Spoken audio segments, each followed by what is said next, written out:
Hello बच्चों। तो आज मैं आपके सामने एक नई टॉपिक के साथ आया हूँ। वो है कंपाउंड इंटरेस्ट, जो कि आईसीएसई बोर्ड के क्लास 9th का चैप्टर नंबर 2 है। तो आज हम डिस्कस करेंगे इसके डिटेल में कि कंपाउंड इंटरेस्ट क्या होता है, सिंपल इंटरेस्ट क्या होता है और इन दोनों में क्या डिफरेंस होता है। ठीक है, जब तक के लिए आप मेरे वीडियोस को लाइक और सब्सक्राइब करना ना भूलें। ठीक, अब देखिए, इंटरेस्ट जो होता है, कंपाउंड इंटरेस्ट बताने से पहले हम आपको बता दें कि इंटरेस्ट क्या होता है। इंटरेस्ट वो अमाउंट होता है, वो वैल्यू होती है जो कि जब हम अगर किसी से हम पैसा बोरो लें, ठीक है, किसी से अगर हम कुछ पैसे बोरो लेते हैं, ठीक है, तो आफ्टर सम टाइम क्या होता है कि जब हम, जैसे मान लीजिए कि हमने 1,000 रुपये किसी से उधार लिए, ठीक है, अब 1,000 रुपये हमने उधार लिया। अब तो हमने बोरो ले लिया 1,000 रुपीज़। तो अब होगा क्या, जब हम इस पैसे को रिटर्न करेंगे आफ्टर सम टाइम, इस पैसे को फिर से जब हम रिटर्न करेंगे तो वो रिटर्न अमाउंट, अगर मान लीजिए हम 1,000 करते हैं तब तो कोई इंटरेस्ट नहीं होगा, लेकिन हम ऐसा करते नहीं हैं। होता क्या है कि जो हम बोरो लेते हैं तो फिर हम रिटर्न करते हैं जब, तो उसमें कुछ अमाउंट, कुछ पैसे हम बढ़ा करके हम देते हैं। जैसे कि मान लीजिए कि हमने बढ़ा दिया अगर 50 रुपये, तो हमारा हो गया 1,050। ठीक, तो अब अगर हमने बैंक से, मान लेते हैं बैंक से पैसा लिया हमने 1,000 रुपये, और बैंक को हमने आफ्टर सम टाइम या after some period of time कह लें, तो अगर हम उसको बैंक को रिटर्न करते हैं 1,050 रुपीज़, तो जो डिफरेंस वैल्यू है, यानी हमने लिया 1,000 और हमने बैंक को दिया कितना, 1,050 रुपीज़, तो इन दोनों का जो डिफरेंस वैल्यू होगा वो क्या हुआ, यानी हमको तो वापस देना, अगर हमने 1,000 दिया होता तब तो इसको कोई प्रॉफिट ना होता, लेकिन हमने उसको अमाउंट बढ़ा करके दिया। डिफरेंस कितने का, 50 रुपीज़ का। तो हमने जो अमाउंट बढ़ा करके जो दिया हमने, वो कहलाता है इंटरेस्ट। वो कहलाता है इंटरेस्ट, यानी बढ़ा हुआ अमाउंट, जो डिफरेंस है। अच्छा, जो हमने बोरो लिया है इसको बोलते हैं प्रिंसिपल, इसको बोलते हैं प्रिंसिपल। ठीक, ये प्रिंसिपल होता है। ठीक, और जो हमने रिटर्न किया है ये पैसे, इसको बोलते हैं अमाउंट, इसको बोलते हैं अमाउंट। ठीक, इसका मतलब, और ये जो डिफरेंस है इन दोनों का, ये कहलाता है हमारा इंटरेस्ट। तो जो अमाउंट है उसमें प्रिंसिपल और इंटरेस्ट दोनों ऐड है, P प्लस आई, ये दोनों ऐड है अमाउंट में, तो amount is equal to P plus I हम बोल सकते हैं। अच्छा, अब इंटरेस्ट जो होता है तो वो रेट ऑफ इंटरेस्ट, जैसे कि सालाना या ईयरली हमने कह दिया कि 10% के रेट ऑफ इंटरेस्ट से, 10% पर एनम के रेट से, तो ये क्या है, ये रेट ऑफ इंटरेस्ट है। ये रेट ऑफ क्या है, इंटरेस्ट है, रेट ऑफ इंटरेस्ट। तो रेट ऑफ इंटरेस्ट 10%, इसका मतलब ये हुआ कि जितना भी अमाउंट हमने लिया था, अगर हमने एक साल में इस अमाउंट को रिटर्न करना पड़े, अगर हमें 1,000 रुपये को अगर वापस से एक साल बाद हमको रिटर्न करना पड़े, तो हम रिटर्न करेंगे उसका क्या, जो प्रिंसिपल अमाउंट है वो, प्लस इस प्रिंसिपल अमाउंट का 10% पर एनम, मतलब एक साल में, यानी पूरे साल में 10% उस प्रिंसिपल अमाउंट का हम उसमें ऐड करके रिटर्न करेंगे। इट मीन्स कि 10% ऑफ प्रिंसिपल, ये होगा हमारा अमाउंट, यही हमारा अमाउंट है। क्लियर है बच्चों? तो हुआ क्या कि रेट ऑफ इंटरेस्ट जो है वो हमारा 10% के रेट से सालाना जब लगेगा, तो जाहिर है कि वो वैल्यू एक फिक्स्ड वैल्यू के हिसाब से बढ़ेगी। जैसे मान लीजिए 10% हमने कर दिया तो हर साल 10% लगेगा। ठीक, अभी हम कंपाउंड इंटरेस्ट की बात नहीं कर रहे हैं, अभी हम सिर्फ सिंपल मतलब कि ये नॉर्मल इंटरेस्ट की बात कर रहे हैं। ठीक है, तो ये जो 10% है एक साल में 10%। ठीक, तो अगले साल मान लीजिए 2 साल का अगर होगा तो कितना हो जाएगा, 20% हो जाएगा। 3 साल में 30% हो जाएगा। यानी अगर इस अमाउंट को 1000 को अगर हम 3 साल बाद रिटर्न करें तो हमें इस प्रिंसिपल अमाउंट का 30% इंटरेस्ट देना पड़ेगा, क्योंकि ये 10% पर एनम है। पर एनम मतलब एक साल का है 10%, तो 2 साल का 20% हो गया, 3 साल का 30% हो गया, इसी तरीके से 10 साल का 100%। इसका मतलब कि 10 साल में जो हमने पैसा लिया उसका हमें जस्ट दुगुना देना पड़ेगा। 100% मतलब प्रिंसिपल अमाउंट का 100%, यानी प्रिंसिपल अमाउंट खुद, यानी एक तो ये प्रिंसिपल अमाउंट प्लस इंटरेस्ट जो हम देंगे 10 साल बाद वो भी 1000 रुपये होगा। क्लियर है? तो ये चीजें क्लियर हो गई होगी। ठीक है, अब आते हैं हम कंपाउंड इंटरेस्ट कि कंपाउंड इंटरेस्ट और सिंपल इंटरेस्ट में क्या डिफरेंस होता है। ठीक है, बहुत बेसिक डिफरेंस होता है, अभी आपको चीजें समझ में आ जाएंगी बहुत आसानी से। अब देखिए जैसे कि मान लेते हैं यहां 2 तरीके के इंटरेस्ट हो गए, एक हो गया आपका SI सिंपल इंटरेस्ट और दूसरा हो गया आपका CI कंपाउंड इंटरेस्ट। ठीक है, SI for simple interest, CI for compound interest. Simple interest क्या होता है कि अभी हमने क्या बात की, सिंपल इंटरेस्ट का एक फॉर्मूला होता है P into R into T upon 100। यह आपने 6th 7th 8th में पढ़ा होगा, हो सकता है कि क्लास 5th में भी पढ़ा होगा। ये सिंपल इंटरेस्ट का फॉर्मूला होता है। ठीक है, अब CI का फॉर्मूला क्या है, CI का फॉर्मूला जो होता है वो हम P 1 plus R by 100 to the power of N minus 1, ये CI का फॉर्मूला होता है। ठीक है, अब देखिए सिंपल इंटरेस्ट जो होता है बच्चों, वो आपको जैसे मान लेते हैं rate of interest, rate of interest अगर 10% है 10%, ठीक है, तो आपको हर साल 10% देना होगा इसका इंटरेस्ट। ठीक है, जैसे मान लेते हैं कि पहले साल तो इसका हर साल इंटरेस्ट जो भी आएगा, जो इंटरेस्ट आएगा, मान लीजिए पहले साल इंटरेस्ट अगर I1 है, दूसरे साल इंटरेस्ट जो I2 है, तीसरे साल इंटरेस्ट जो I3 होगा, तो वो सारे इंटरेस्ट एक बराबर होंगे। कोई भी इंटरेस्ट जो है वो ऐसा नहीं होगा कि वो हर साल इंटरेस्ट अलग हो जाए, ऐसा नहीं होगा। हर साल इंटरेस्ट अलग नहीं होगा, हर साल जितना इंटरेस्ट आएगा, मान लेते हैं इंटरेस्ट अगर 50 रुपये आते हैं, अगर एक साल का सिंपल इंटरेस्ट अगर 50 रुपये आता है तो दूसरे साल भी 50 रुपये आपका इंटरेस्ट आएगा, तीसरे साल भी आपका सिंपल इंटरेस्ट 50 रुपये ही आएगा। तो अगर तीनों साल का निकाला जाए सिंपल इंटरेस्ट तो 50 50 50 टोटल हो गए 150।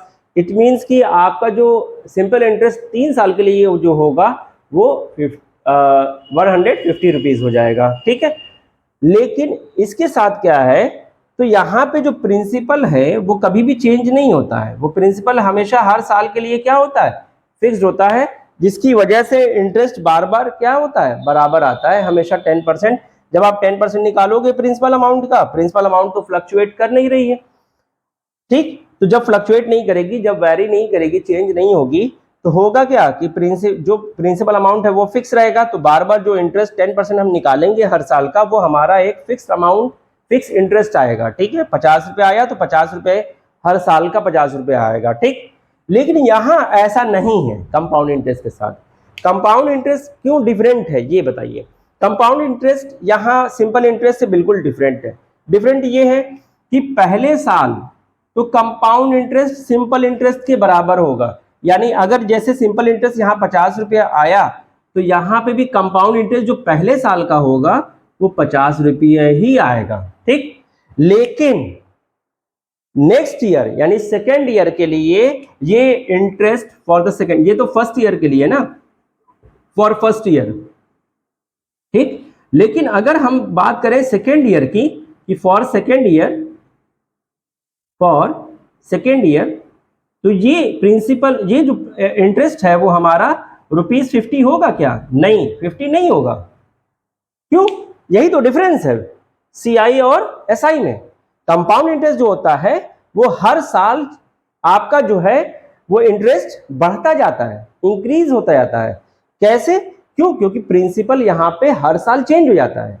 कैसे चेंज होता है? जैसे मान लीजिए कि अगर 100 रुपए अगर प्रिंसिपल है, अगर पी की वैल्यू 100 रुपए है, ठीक, और अगर हम इसका 10% अगर रेट ऑफ इंटरेस्ट बता दें, रेट ऑफ इंटरेस्ट कितना?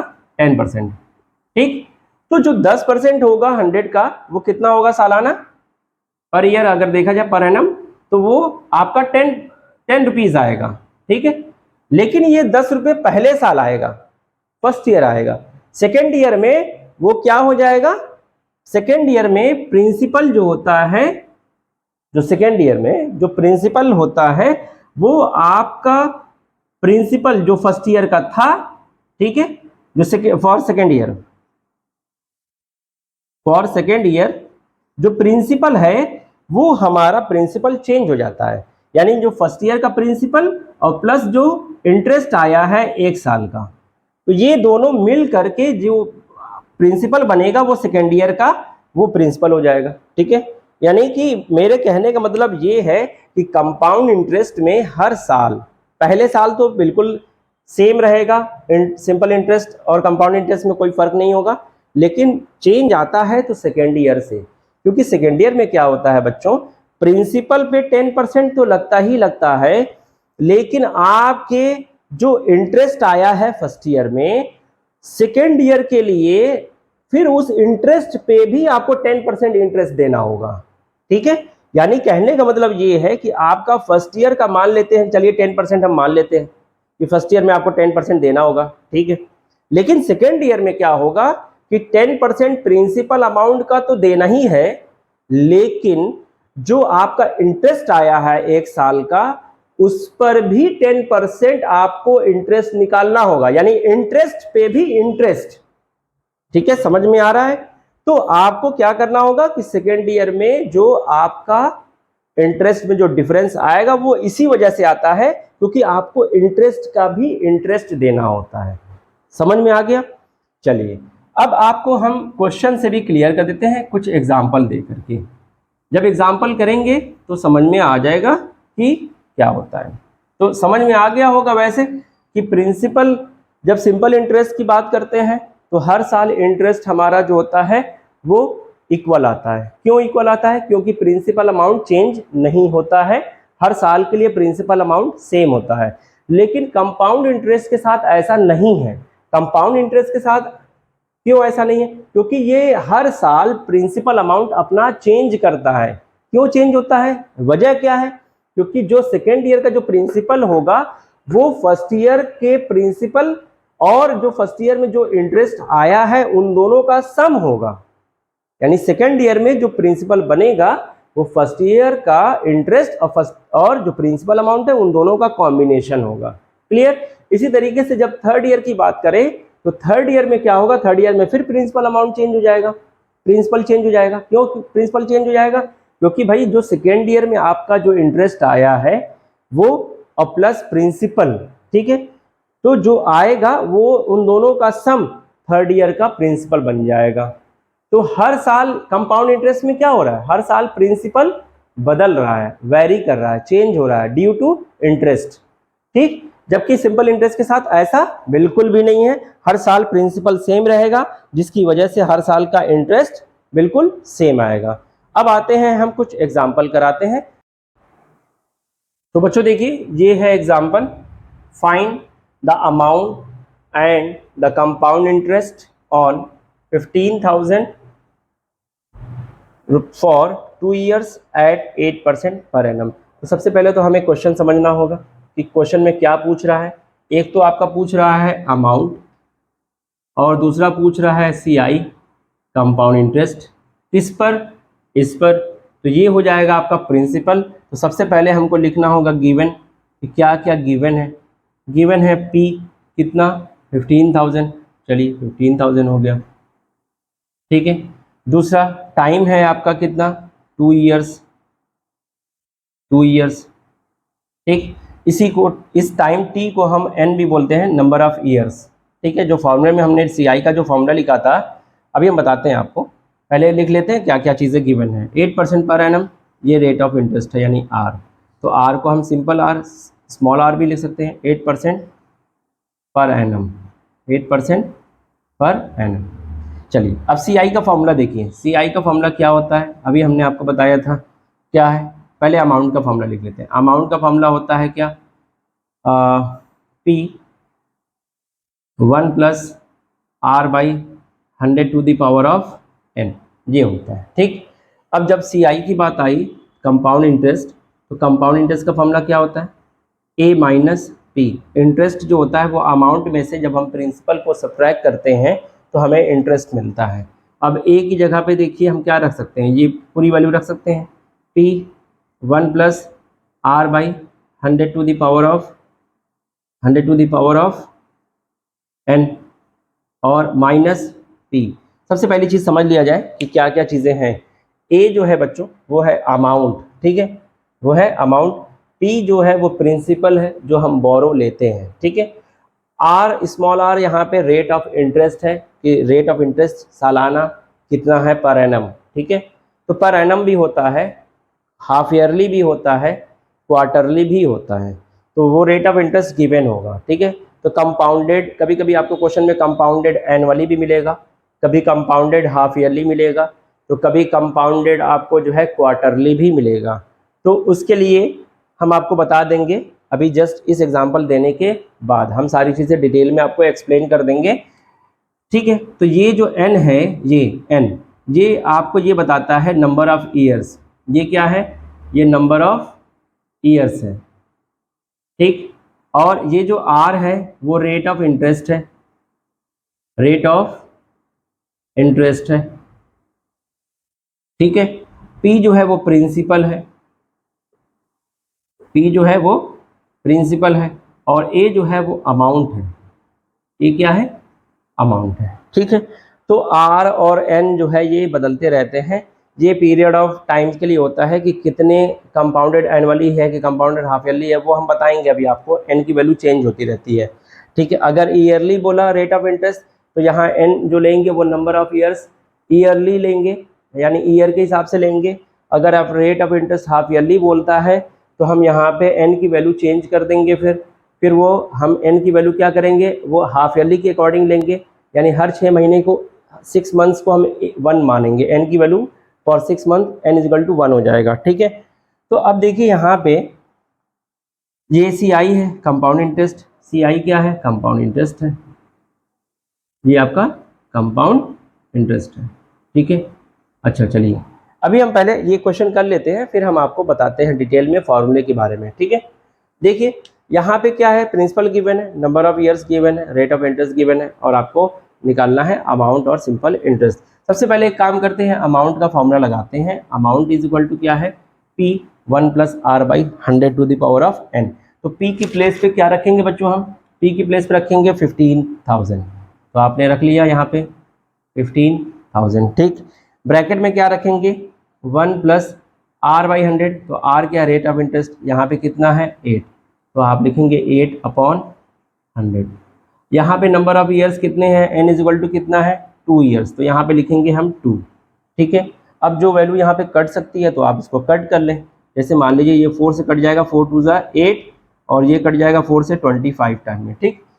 अब 2/25 तो कटेगा नहीं।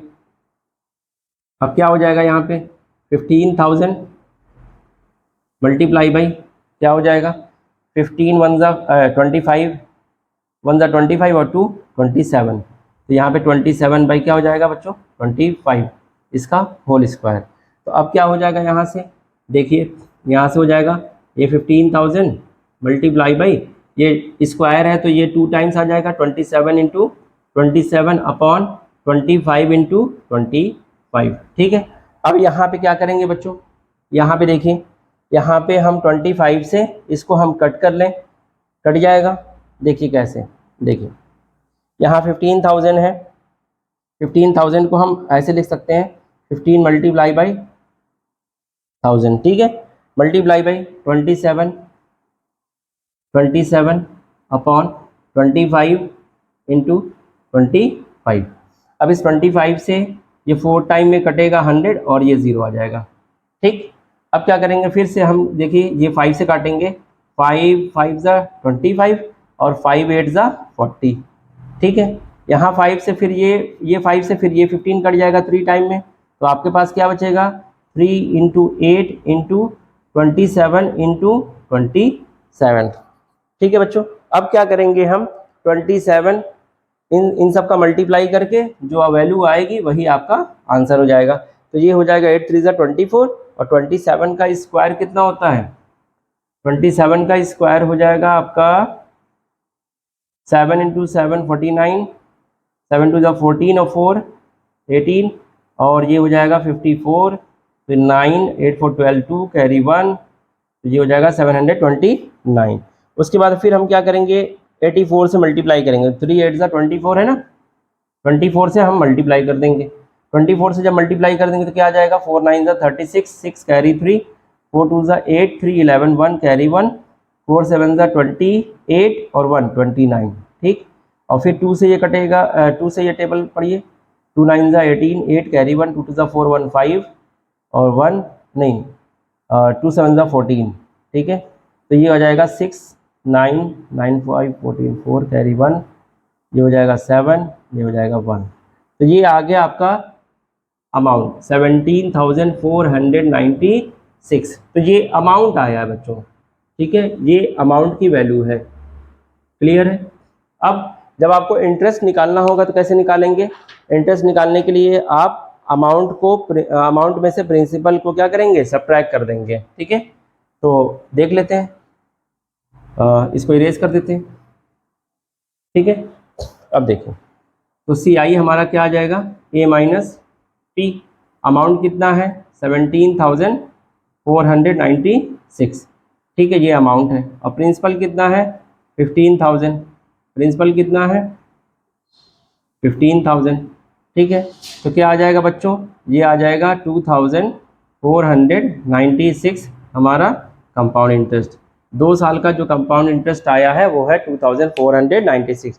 तो इस तरीके से आपको जो है वो क्वेश्चन सॉल्व करना होगा। ठीक है, अब पहले फार्मूला हम बता देते हैं आपको कि फार्मूला किस किस तरीके से यूज़ किया जाता है। कभी कभी एन की वैल्यू चेंज होती है तो कभी आर की वैल्यू चेंज हो जाती है। ठीक है, मैं वो भी बता देता हूँ। तो बच्चों देखिए, जो अमाउंट का फॉर्मूला होता है वो होता है P1 + R/100 to the power of n।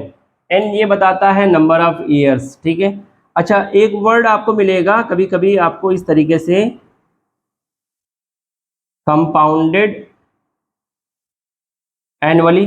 ये तो आपको समझ में आ रहा है कि एनुअली है। अगर कंपाउंडेड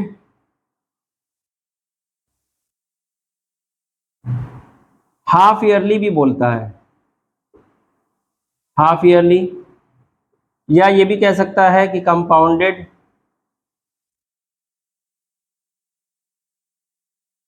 क्वार्टरली।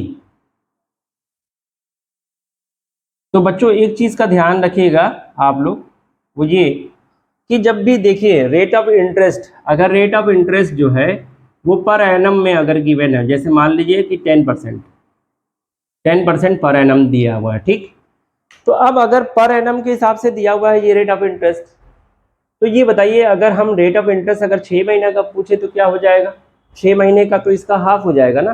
हाफ ईयरली अगर रेट ऑफ इंटरेस्ट पूछा जाए, ये तो सालाना है ना, पर एनम है, तो अगर half yearly rate of interest पूछा जाए तो वो क्या होगा, 5% हो जाएगा ना, इसका हाफ हो जाएगा। तो ये हो जाएगा हाफ ईयरली, हाफ ईयरली जो रेट ऑफ इंटरेस्ट होगा वो ये हो जाएगा। लेकिन अगर क्वार्टरली पूछा जाए तो उसका भी हाफ कर लीजिए, तो वो हो जाएगा 2.5% क्या, क्वार्टरली। अच्छा, इस तरीके का आता है वर्ड अक्सर। ठीक है, तो आपको क्वेश्चन में बहुत सारे मिलेंगे, हाफ ईयरली, क्वार्टरली, इस तरीके की चीज़ें आपको मिलेंगी।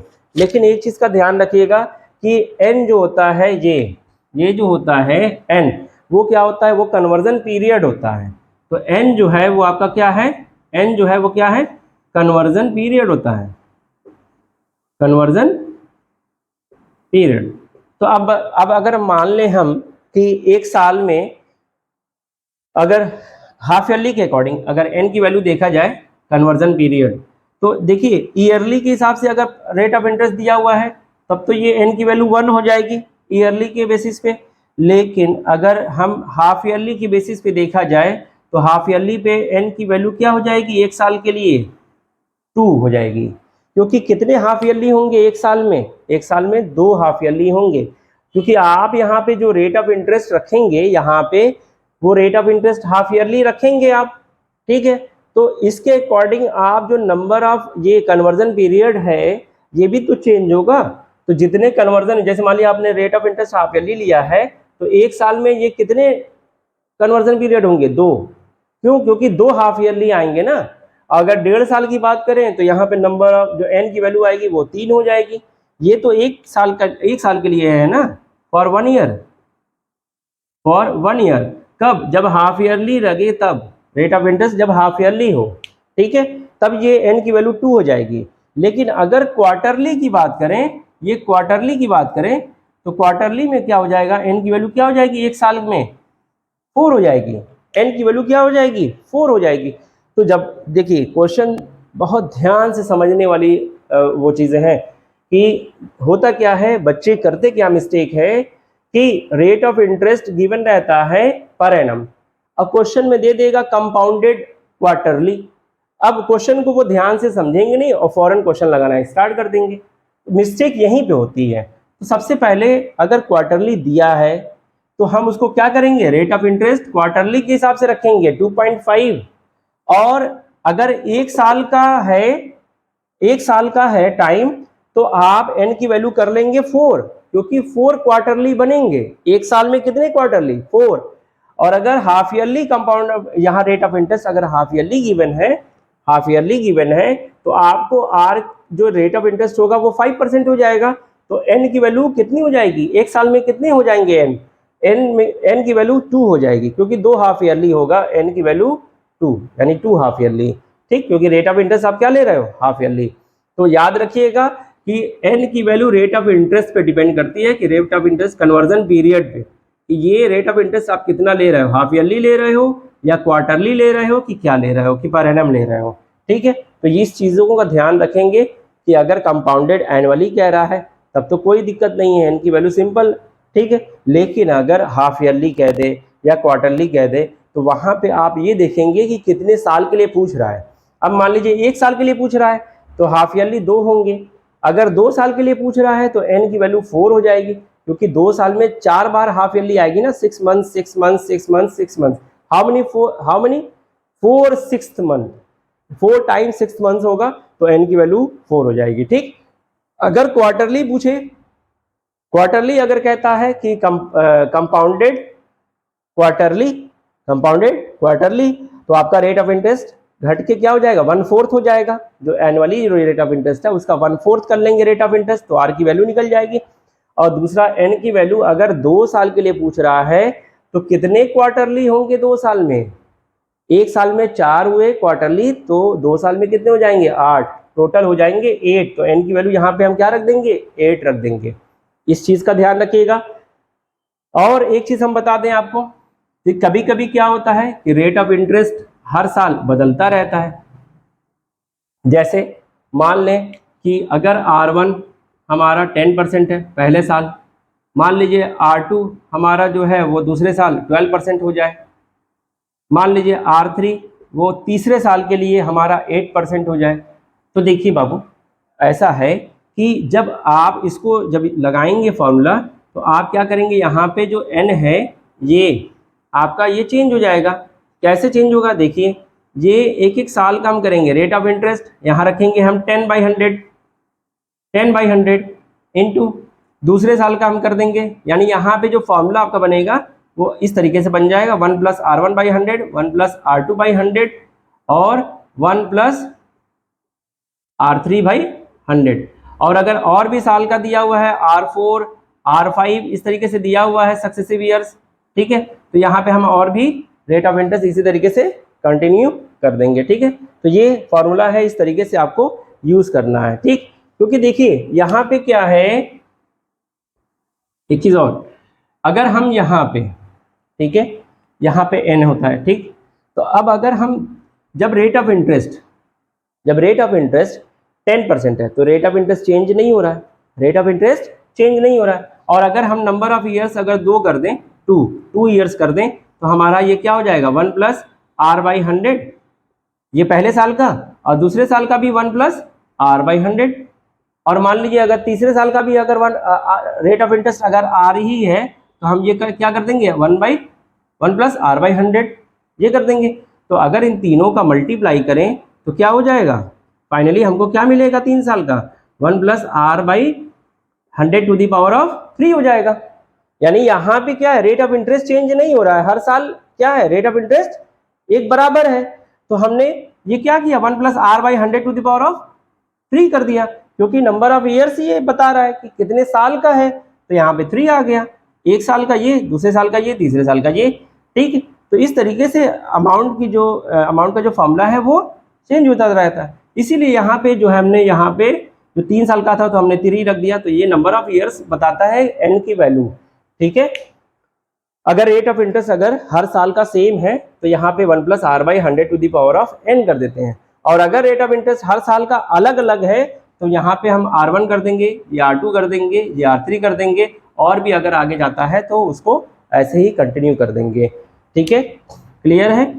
अच्छा, अब मान लेते हैं कि अगर टाइमिंग जो टाइमिंग है टी, वो अगर हमको दे दिया कि 2 ईयर्स और 7 मंथ्स दे दिया, 7 मंथ्स। अब इसका अगर पूछेगा तब कैसे क्या करेंगे, तब अब देखिए तब क्या फॉर्मूला लगाएंगे, तो A is equal to P 1 plus R by 100 to the power of, इस 2 साल के लिए तो हम यहाँ पे 2 कर देंगे, लेकिन जो रेट ऑफ फिर बाद में जो होगा वो क्या हो जाएगा 1 प्लस, अब रेट ऑफ इंटरेस्ट हम 7 मंथ्स का जब निकालेंगे, 7 मंथ्स का, क्योंकि ये तो सालाना है ना, 1 साल का आर है, तो क्या हो जाएगा जो आप 7 मंथ्स का है वो हम कर देंगे कि 12 महीने में 7 मंथ, यानी कि out of 12 how much 7 months, ठीक है। यहाँ पे आर कर देंगे और डिवाइडेड बाई 100, ये इस तरीके से बदल जाता है। क्लियर है? तो अगर इस तरीके का क्वेश्चन है कि 2 ईयर्स 7 मंथ्स का अगर निकालना है आपको कंपाउंड इंटरेस्ट, तो 2 ईयर्स का तो यहाँ पे 2 है, लेकिन 7 मंथ्स के लिए हम क्या करेंगे, यहाँ पे 7/12 आर, यहाँ पे बस आर जो है वो हमारा 7/12 हो जाएगा, ठीक। अगर मान लीजिए यही दे देता है अगर 8 मंथ्स का, कि 8 मंथ का बताइए, 2 ईयर्स और 8 मंथ्स का, तो 2 ईयर्स का तो ये सेम रहेगा, लेकिन यहाँ पे क्या हो जाएगा, ये 8/12 आर अपॉन 100 हो जाएगा।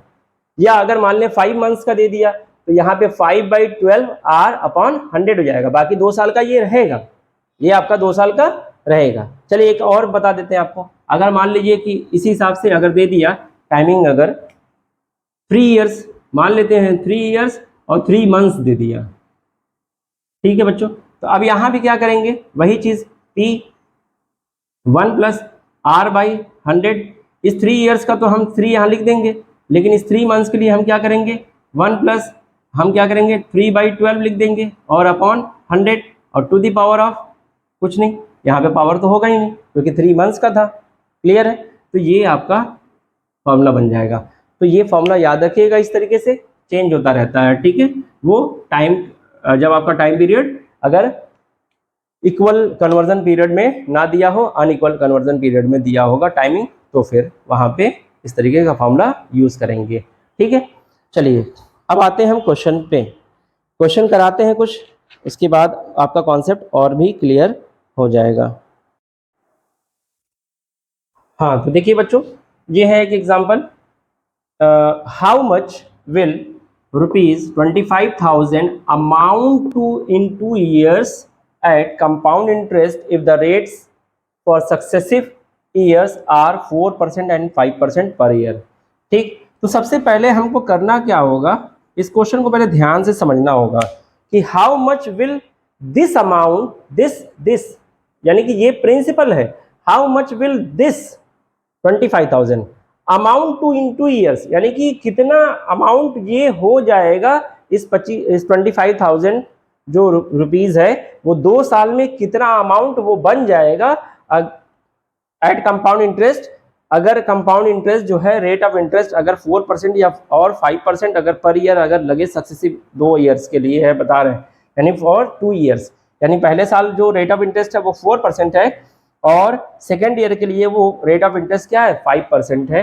तो इसके हिसाब से आपका अमाउंट टोटल कितना होगा ये बताना है। तो हमने आपको कंपाउंड इंटरेस्ट अमाउंट का हमने बताया था आपको फॉर्मूला कि अमाउंट इज इक्वल टू क्या होता है, P1 प्लस R1 बाई 100। अगर सक्सेसिव ईयर्स का अलग अलग रेट ऑफ इंटरेस्ट दिया है तो 1 प्लस R2 बाई 100। ठीक, यहाँ पे गिवन क्या क्या है, सबसे पहली चीज़ देखिए, R1 है आपका 4% पर एनम, R2 आपका है 5% पर एनम, और प्रिंसिपल है आपका कितना 25,000, और जो टाइमिंग है यानी नंबर ऑफ ईयर्स एन की वैल्यू 2 है, 2 ईयर्स। ठीक है, तो अब हमको करना क्या है, सिंपल सा बस वैल्यू पुट कर देना है। क्या है 25,000, वन ब्रैकेट में क्या लिखेंगे 1 प्लस जो पहले R1 है, R1 की वैल्यू है 4 तो 4/100, दूसरे ब्रैकेट में रखेंगे 1 प्लस R2/100 यानी कि R2 कितना है 5/100। अब देखिए ये 4 से ये कट जाएगा, 4 1 4, 4 25 टाइम में 100 हो जाता है, और ये 5 से कटेगा 5 1 ये 5 20 टाइम्स में 100 हो जाएगा। ठीक, तो ये हो जाएगा बच्चों 25,000 multiply by 25 1 25 1 26 by 25 multiply by 21 20 और 1 21 बाई 20। ठीक है, अब इसको हम कैलकुलेट कर लें। अच्छा देखिए, पहले 0 से ये 0 कैंसिल आउट हो जाएगा, और 25 से ये कट जाएगा 100 टाइम में। ठीक है, अब ये 2 से ये कट जाएगा बच्चों, 2 से ये कटेगा 50 टाइम में, और आपका जो है आंसर क्या आ जाएगा, फिर यहाँ पे कैलकुलेट करना पड़ेगा आपको, रुपीज़ कितना 50 मल्टीप्लाई बाई 26 मल्टीप्लाई बाई 21, तो आपका जो अमाउंट आएगा वो 27,300, ये आपका आंसर आ जाएगा। ठीक है, कैलकुलेट कर लीजिएगा, ये आपका आंसर आ जाएगा। चलिए करके देख ही लेते हैं। 26 को 21 से मल्टीप्लाई करते हैं, 26 को 21 से, तो ये 26 और ये 52, ये हो गया 6 4 5 546 हो गया। 546 को फिर 50 से मल्टीप्लाई करते हैं, तो 5 से मल्टीप्लाई कर लेते हैं। 546 को 5 से मल्टीप्लाई करते हैं, बाद में 0 लगा लेंगे, 5 6 30, 0 कैरी 1, 5 6 30, 0 कैरी 3, 5 4 20 और 3 23, कैरी 2, 5 5 25 और 2 27, और एक 0 लगा लेंगे तो 27,300 ये आपका आंसर आ जाएगा। तो देखिए कितना आसान था। रेट ऑफ इंटरेस्ट हमको गिवन था, पहले साल का रेट ऑफ इंटरेस्ट है 4%, सेकेंड ईयर का है आपका 5%, प्रिंसिपल आपको पता है, आपको अमाउंट निकालना है, नंबर ऑफ ईयर्स भी गिवन है, बस आपको सिंपल सा इस फॉर्मूले में पुटअप कर देना है और वैल्यू कैलकुलेट कर लेनी है। ठीक है, चलिए अब नेक्स्ट एग्जांपल देखते हैं।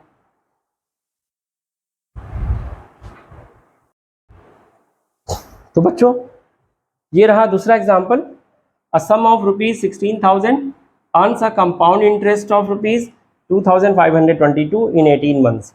तो सबसे पहली चीज कि हमको लिखना होगा गिवन कि क्या क्या चीजें गिवन है। अ सम ऑफ रुपीज इतना, तो ये क्या है, ये प्रिंसिपल है। ठीक है, ये आपका P है, ₹16,000। ठीक, earns a compound interest of rupees इतना, तो ये क्या है, कंपाउंड इंटरेस्ट है, यानी कि ये आपका CI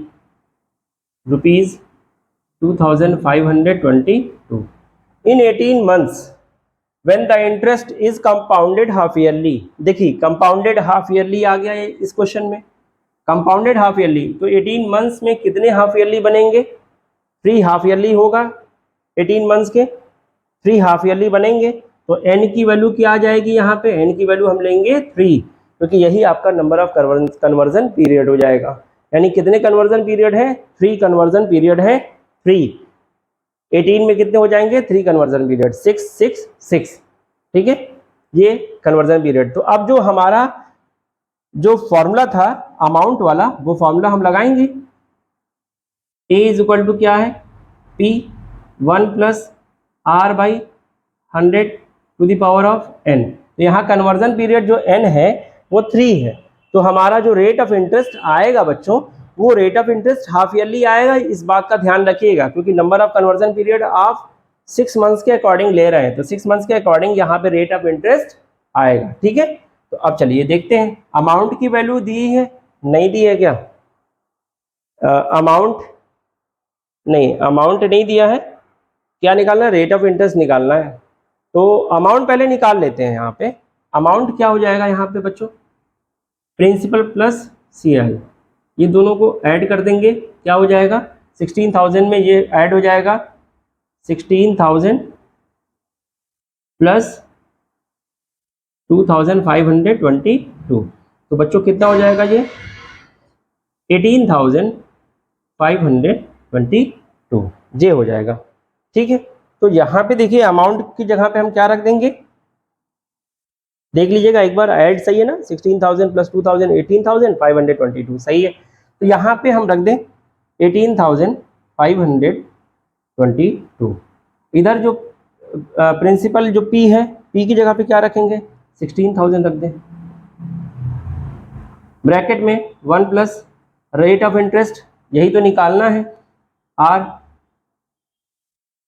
और नंबर ऑफ कन्वर्जन पीरियड कितने हैं? 3। अब ये क्या होगा? ये क्रॉस मल्टीप्लाई से ये नीचे आ जाएगा, ये हो जाएगा 18,522 upon 16,000 is equal to 1 plus R by 100 to the power of 3। अब ये देखिए ये कट जाएगा, 2 8 ज़ा 2 से कटेगा ये, और ये 2 से कटेगा तो कितना आ जाएगा बच्चों? 9, 2 9 ज़ा 18, 2 2 ज़ा 4, 2 6 ज़ा 12 और 2 1 ज़ा 2, तो ये आ जाएगा आपका 9,261 upon 8,000 is equal to 1 plus R by 100 to the power of 3। ठीक है बच्चों, अब इसके बाद क्या करेंगे? इसके बाद अब हम इसे इरेज कर लेते हैं। ठीक है, ओके, देखिए ये जो 9,261 है, ये हमारा 21 का होल क्यूब होता है। ठीक है, और जो ये 8,000 है, तो ये हो जाएगा आपका 20 का होल क्यूब। तो हम दोनों को एक साथ लिख लें, 21/20 का whole to the power of 3, और यहाँ पे हो जाएगा 1 plus R by 100 to the power of 3। अब देखिए बच्चों, दोनों तरफ अगर कंपेयर किया जाए, on comparing both side, what we will get? तो हम देख रहे हैं यहाँ पे भी 3 है, यहाँ पे भी 3 है। 1 प्लस R बाई 100 की जगह पे 21/20 मिल रहा है। तो अगर हम कंपेयर करें तो हम क्या लिखेंगे? ऑन कंपेयरिंग बोथ साइड, ठीक, वी गेट, हमें क्या मिलता है? 21/20 जो है वो हमारा 1 प्लस R बाई 100 के इक्वल है। ठीक, अब इस 1 को हम इधर लाए तो क्या हो जाएगा बच्चों? 21/20 minus 1 is equal to R by 100। यहाँ से फिर क्या हो जाएगा? ये 20 से मल्टीप्लाई हो जाएगा, तो 21 माइनस 20 हो जाएगा आपका 1/20। ठीक है, 1/20 is equal to R by 100। अब यहाँ पे हम फिर से इस क्वेश्चन को इरेज कर देते हैं। ठीक है, इस क्वेश्चन को हम इरेज कर देते हैं, क्वेश्चन इरेज हो गया। ठीक, अब यहाँ से देखिए ये हो जाएगा इधर 1/20 और इधर हो जाएगा R बाई 100। क्लियर है? क्योंकि यहाँ 20 से मल्टीप्लाई होगा तो 20, 21 माइनस 20 इज अपॉन 20, तो 1/20 हो जाएगा। अब इसका रेसिप्रोकल कर दें, या ऐसे कर लें कि 100 इधर मल्टीप्लाई कर दें, तो R इज इक्वल टू क्या आ जाएगा? 100/20, 20 से ये कट जाएगा 5 टाइम में, ये आ जाएगा 5% हाफ ईयरली। तो जो रेट ऑफ इंटरेस्ट आया है वो हमारा 5% हाफ ईयरली आया है। तो 5% अगर हाफ ईयरली है बच्चों, तो रेट ऑफ इंटरेस्ट अगर 1 ईयर का निकाला जाए, रेट ऑफ इंटरेस्ट 1 ईयर का, तो ये हो जाएगा 10% पर एनम। ठीक है, तो ये आपका आंसर आ गया बच्चों, ये आपका आंसर हो गया। क्लियर है? इसी तरीके के और भी एग्जांपल्स हम आपको देंगे अगले नेक्स्ट वीडियो में, ठीक है। जब तक के लिए आप हमारे वीडियोस को लाइक और सब्सक्राइब करना ना भूलें, ज़्यादा से ज़्यादा लाइक और शेयर करें, ठीक है। थैंक यू, मिलते हैं सेकेंड वीडियो में।